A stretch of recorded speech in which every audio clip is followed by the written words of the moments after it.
আমার কাছে এরকম এসছিল একজন, অনেকদিন আগেকার কথা বলছি। তো ছেলেটার মা বাবা নেই, দাদা বৌদির কাছেই মানুষ। সম্বন্ধ করে বৌদি, ছেলেটার প্রথমত বিয়ে হচ্ছিল না,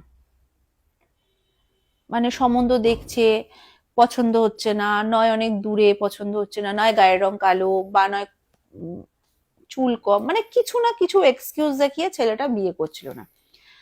তো কোনো কারণে ছেলেটার মামার বাড়ির লোক এই, আমি যার কথা বলছি তার সাথে বিয়ে দেয়। ঠিক আছে, ছেলেটা দাদা বৌদির কাছেই মানুষ। মানে এই না যে অনেক ডিফারেন্স, মানে মা বাবা রিসেন্ট মারা গেছে ছেলেটার। প্রথমে মা মারা গেছে, তার কিছুদিন পর বাবা মারা গেছে। তো বাবা মারা যাবার পর প্রায় 2-3 বছর পর এরা বিয়ে করেছে। মেয়েটাকে সম্বন্ধ করে বিয়ে করার পর মেয়েটা যখন বাড়ি যায়, একটা কেমন নিজের বাড়িতেই ভাড়াটের মতন ও থাকছে। মানে কিছু করতে গেলেই একটা, মানে স্বামীটা একটু, নতুন বিয়ে করার পর যে বউয়ের উপর একটা অ্যাট্রাকশন, সেটাই নেই। মানে একটা, মানে ভাই বোনের মতন রিলেশনে দেখাচ্ছে। আমাকে যেটা বলছে মেয়েটার মা বাবা, মা আর মেয়ে দুজনে এসেছিল, যে হাজবেন্ড ওয়াইফ নতুন বিয়ে করেছে, এদিক ওদিক ঘুরতে যাবে। ঘুরতে যাবে না যদি তোমায় বলি না কাজ আছে, কাজ বলে, কাজ বলে দাদা বৌদির সাথে গল্প। আচ্ছা, পাশের বাড়িতে কারোর বাড়িতে যদি বিয়ে হয়, কারোর বাড়িতে ধর বিয়ে হচ্ছে, গিফট কি দেবে মানুষের, তো ধর পাশের বাড়ি কেন, যদি কোনো কলিকের বিয়ে হয়, সেটা বউ ঠিক করবে কি গিফট দেবো না দেবো, কখনো বৌদি ঠিক করতে পারে না। তোমার মানে ওই ছেলেটার রামসাম যদু মধু যেই হোক, ওই ছেলেটার একটা কলিগসের বিয়ে, হাজব্যান্ড ওয়াইফকে নিমন্ত্রণ করেছে। তো হাজব্যান্ড কি করবে, কি দেওয়া যায়, নয় কোনো গিফট দেবে, নয় যাই হোক, সে কখনো বৌদিকে গিয়ে জিজ্ঞেস করতে পারে না যে আমি কি গিফট দেবো, তুমি আমাকে বলে দাও। মানে বৌদির কথাই শেষ কথা, বৌদি যেটা বলবেই সেটা হবে। বলছে দিদি, আমি প্রথমে বুঝতে পারিনি, আমি এটা ভেবেছি যে মা নেই বাবা নেই, হয়তো মানে ছোটবেলা থেকে, ছোটবেলাটাও বলাটা ভুল, মা নেই বাবা নেই, দাদা বৌদি দেখছে তাই দাদা বৌদির ওর অ্যাটাচমেন্ট বেশি না, বৌদির সাথে ওর রিলেশন আছে। বৌদি যেটা বলবে সেটাই হবে, বৌদির কথাই শেষ কথা। বৌদি যদি বলে ওই ঘরে ঘুমাতে যাও তবেই ও ঘুমাতে যাবে, বৌদি যদি বলে ওই ঘরে ঘুমাতে যাবে না ও যাবে না। বৌদি যদি বলে আজকে আমি বলছি আমি হাঁসের ডিম রান্না করেছি, কয়েকদিন আগেকার কথায় এটা, মানে বেশ অনেক পুরনো, মানে পুরনোর কথাই বলছি। আমি যখন ও আমাকে এসেছিল বলছিল যে আমি হাঁসের ডিম রান্না করেছিলাম, বৌদি বলেছে খাবে না, ও খেলো না। অথচ আগের দিন রাত্রিরে বললো আমি হাঁসের ডিম নিয়ে এসেছি, তুমি একটু রান্না করো তো। দাদা সব জানে। মাঝ রাত্রিবেলা দাদা দাদার ঘরে ঘুমাচ্ছে, আমি ঘুমিয়ে পড়েছি, যখন ঘুমাচ্ছিলাম দেখলাম একসাথেই শুয়ে আছি বিছানায়। হঠাৎ করে দেখছি ঘুমের মধ্যে ঘুম ভেঙেছে কোনো কারণে, দেখছি দুজনে ডাইনিং এ গল্প করছে। তখন আমি জিজ্ঞেস করলাম তুমি কি কখনো ওদের কোনো ঘনিষ্ঠ মুহূর্ত বা কিছু কি দেখে সন্দেহ করছো? বলছে দিদি আমি এগুলো ঘনিষ্ঠ মুহূর্ত কিছু দেখিনি, তবে আমি তো মেয়ে, আমি জানি একটা হাজবেন্ড যখন কারোর সঙ্গে রিলেশনে জড়ায় বা আমাকে অ্যাভয়েড করছে, নতুন বিয়ে, আমার উপর কোনো অ্যাট্রাকশনই নেই। কলিগসের বিয়েতে গেলই না, আমাকে বললো তুমি রেডি হয়ে বসে থাকো, আমি রেডি হয়ে বসে আছি, এসে বলছে আর শরীরটা ভালো লাগছে না।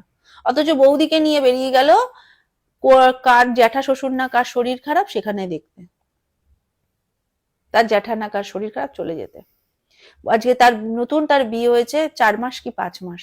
এবার তুমি বলো কৌশিক, মেয়েটা কি করবে? কি করবে মেয়েটা?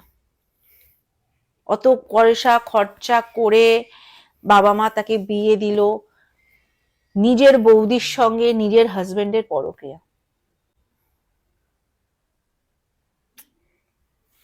কত সংসার, কত মেয়ের জীবন এরকম ভাবে নষ্ট হচ্ছে। আমার কাছে এসছে, আমি বললাম সময় দাও, হয়ে যাবে। আর 100% হবেও, হবে। আমি অবাস্তব কোনো কিছু করতে পারি না, যেটা আমার দ্বারা সম্ভব না সেটা আমি বলে দিই এটা হবে না, যেটা আমার দ্বারা সম্ভব আমি লিখে দিয়ে 100% হবে। এটার মধ্যে কি কোনো ক্রিয়া আছে? মানে বৌদি দেহের উপর কোনো না, কোনো ক্রিয়া ফ্রিয়া করেনি, দুজনেই স্বইচ্ছাতেই রিলেশনে আছে। সবকিছুই কৌশিক ব্ল্যাক ম্যাজিক করেছে, সবকিছুই টুকটাক করেছে বলেই হয়েছে তা কিন্তু হয় না। ক্রিয়া মেয়েটা করছে, ওর বউ করছে যাতে ওই রিলেশনটা থেকেও বেরিয়ে আসে। সেটা তো সৎ বুদ্ধি এটা দিয়ে তো করছে। ভালো কাজ, নিজের স্বামীকে নিজের কাছে ফিরত আনতে চাইছে। হুম। ওই বৌদিটা তো অসভ্য, বৌদিটা কি ভালো না, যে তুমি স্বামীর সঙ্গেও রিলেশনে আছো, তুমি দেওরের সাথেও রিলেশনে আছো। নতুন বিয়ে করেছে, স্বামী বউয়ের সাথে কোনো হানিমুনে যেতে দেয় না, গেলে বলে আমরাও যাব, আমরাও যাব। এগুলো কি ভালো? এইগুলো না, যে আমি বলছি এগুলো শুনতে একরকম লাগে, কিন্তু যে ফেস করছে দিনের পর দিন সে জানে যে তার মনের উপর কি যাচ্ছে। রাতের পর রাত বালিশের বিছানার কভার ভিজে যায় কান্নায়। যার উপর হয় সে বোঝে যে কি ভয়ঙ্কর দিন সে দেখছে।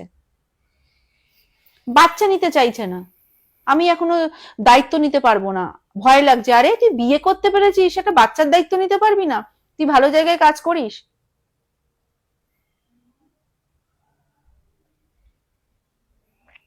কোথায় আছো তুমি?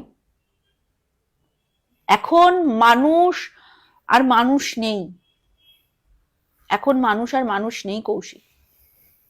হ্যাঁ, কিছু ভালো মানুষও আছে, নইলে তো পৃথিবী চলতোই না। চলবেই না একেবারে। কিন্তু ভালো মানুষের থেকে খারাপ মানুষ পৃথিবীতে প্রচন্ড ভরে আছে। কিন্তু যারা পরক্রিয়া করে না, কেউ জীবনে শান্তি নেই, কারোর জীবনে শান্তি নেই। সুখ হয়তো আছে, সুখ আর শান্তির মধ্যে কিন্তু পার্থক্য আছে।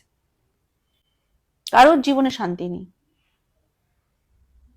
শান্তিটা কিন্তু এখনকার 2026 পড়ে গেল, খুব মুশকিল পাওয়া। তুমি যদি শান্তি দেখবে, মাটির ঘরেও তুমি শান্তিতে থাকতে পারবে। আর রাজমহলেও যদি মনে শান্তি না থাকে, রাজমহলে গিয়েও তুমি শান্তি পাবে না। স্বামী স্ত্রীর বন্ডিং হচ্ছে একটা সাইকেলের দুটো চাকা, একটা চাকা খুলে যাবে তো সাইকেলে যাবে না।